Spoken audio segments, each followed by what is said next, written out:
Alright guys, how's it going? This is Eric Gustin once again with another drum tutorial on how, not a drum tutorial on how to teach you how to play, because you're barking up the wrong tree there. But this is my second installment on my acoustic to electric conversion on my acoustic drum kit. Originally I posted a video about my cymbal, and excuse me, this was that. There's my cymbal, and it's badassdom.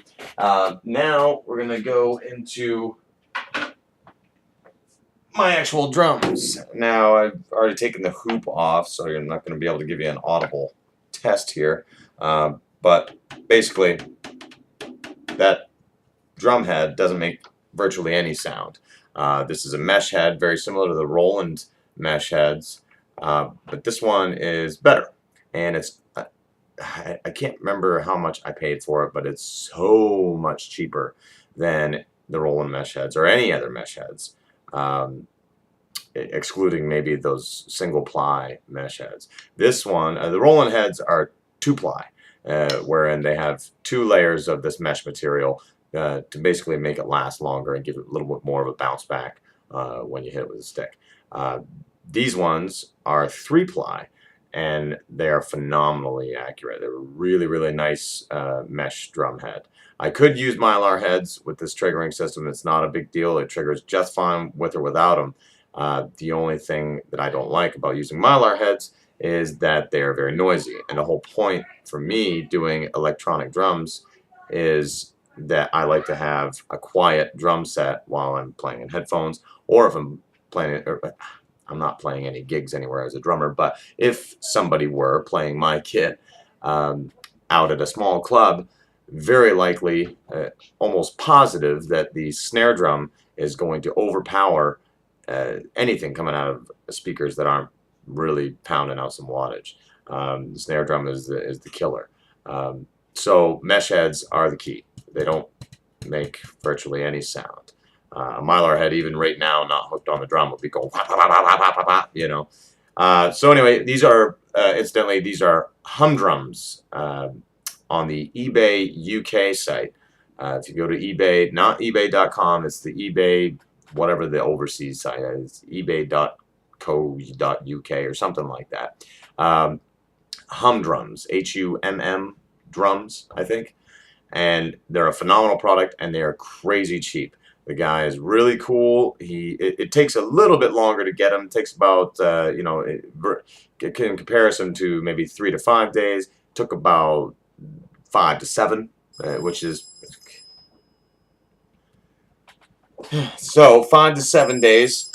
I'll just ignore that.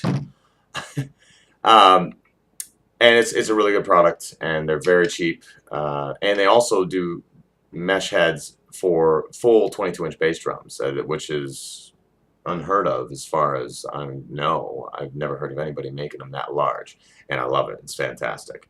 So that is the mesh heads, Humdrums, ebay.co.uk, whatever the hell the overseas site is. Check them out. So as far as the internal workings, it's pretty simple. It's very similar to the Rolands.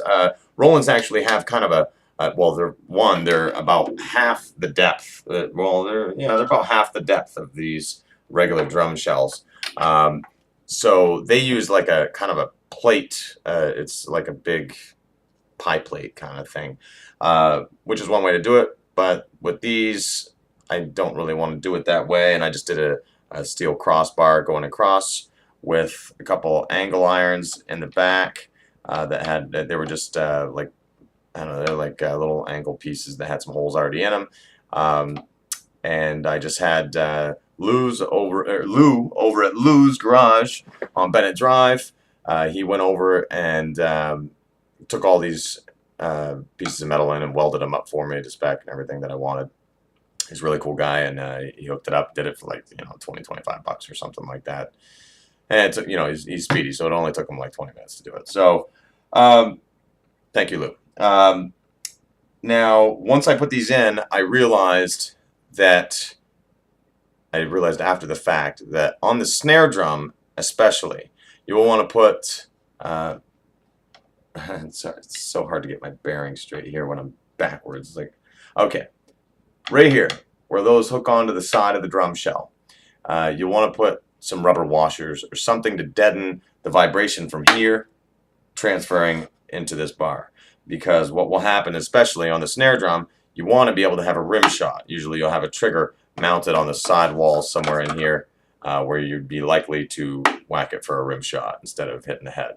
Well, what will happen is if you don't use the washers to deaden that vibration going through that rod, you'll hit the rim shot and you'll always get a rim and you'll get the drum head sound, and that's no good. I realized this after the fact. I went and spray foamed all around these to try and deaden it, and it sort of worked, but not really. So I'm gonna have to redo that one at some point. But that's just a matter of repositioning the welds on those brackets and maybe cutting back the pipe a little bit.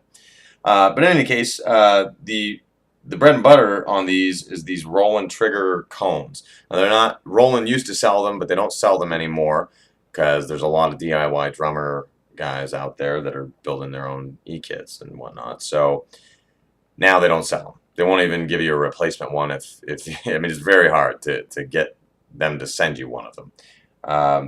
But if you go to eBay, there are quite a few guys that are making these. And these are the exact, I've seen the Roland ones. My buddy Greg has a Roland kit, and I took apart a couple of his at one point to fix a couple things for him. And these are the exact same cones. They got a big piezo element underneath. These come already, the piezo's already glued onto it. It's already got the leads all soldered and siliconed, and they give you plenty of leads hanging off, so you got plenty of wiggle room to put your jack wherever you want it. Down inside here is the jack. It's a stereo barrel jack again.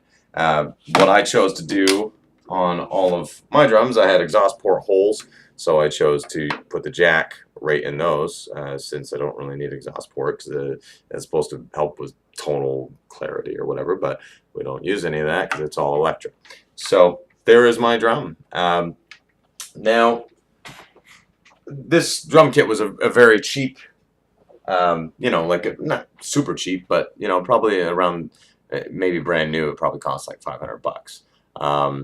I got lucky and got some used cymbals and whatnot, and some other hardware, and bought a couple other things. The drum kit itself was given to me by my buddy Brian, and hooked me up with the whole setup there. So that was really awesome. Thank you, Brian. Now, the kit itself is not like an amazing, wow, that's a beautiful looking kit. It's just an average looking kit. It's but I don't really care what it looks like so much as what it sounds like. And that brings to mind my brother posted on my video asking for a sound test on the cymbal. And as I mentioned in my comment, I don't have a brain for I don't have a Roland brain rate at the moment, but I will in the next week or two here as soon as I can find one cheap enough on eBay that tickles my fancy. But for the meantime, I will give you the deadened sound to show you how much that dampens. And as you can see, I mean, I'm just holding it with my one finger, and it's virtually, you know, it's just a stick click pretty much. And I've thought of maybe taking that vinyl dampening layer that I put on underneath of here, and I thought maybe I might just put it on top. I had done that once before on the first one way back that I had tried, and the problem was for me is that you have to put it on with water and soap, and then you spray in alcohol and water to make the adhesion apply. The problem is with that is that the ridges on the cymbal retain some of that water, so you never really get rid of it. It would actually kind of deaden the stick click sound, but maybe you know, using a different tip or something, like these are nylon tipped. Maybe if you used a wood tipper, maybe I don't know if they have like felt tipped or something. I don't know, or maybe just rubber coat the end of the drumstick. That wouldn't be a bad idea. I get a can of plasti dip. We might try that.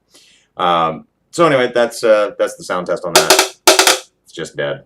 There will be about another, let's say another couple, 3 weeks, we'll have the finished product finally. This has been a long time coming. I got stalled out on it after a while, and wintertime, money gets tight, so you can't exactly be putting a drum kit together when you got to get Christmas presents and all that kind of jazz. So gotta do what you got to do. But here I am in the summer, and the next couple weeks I'll have Roland Brain here, and we'll be doing a full sound test. So thanks for watching, guys. We'll see you next time.